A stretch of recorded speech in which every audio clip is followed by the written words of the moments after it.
Intermarket analysis is the study of how different asset classes, like stocks, bonds, commodities, and currencies interact with each other. One of the first books that shaped how I see markets was John Murphy's Intermarket Analysis. It's not about prediction, it's about context.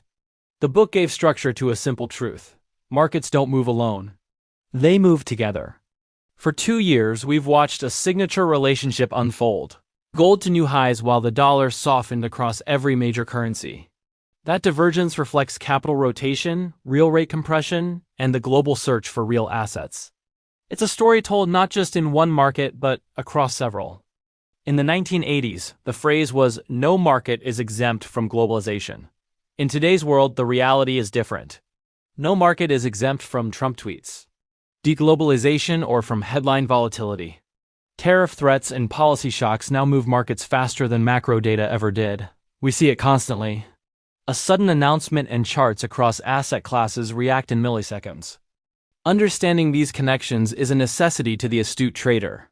So, should intermarket analysis override a clean chart pattern? No, but it should contextualize it.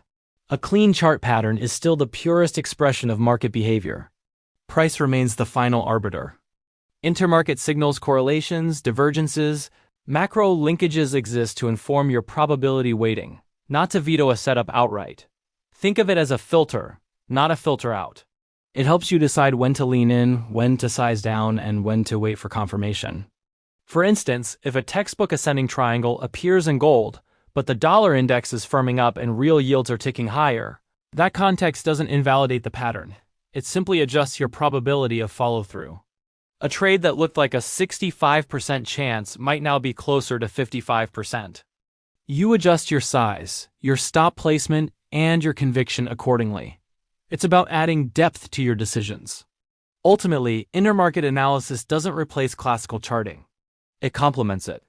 It turns one-dimensional trading into a three-dimensional view of liquidity, flow, and probability.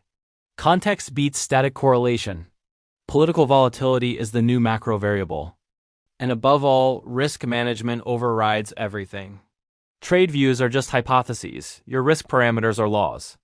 A trader's longevity depends on respecting the latter over the former. By understanding how different markets influence one another, you stop seeing isolated charts and start seeing a dynamic, interconnected system.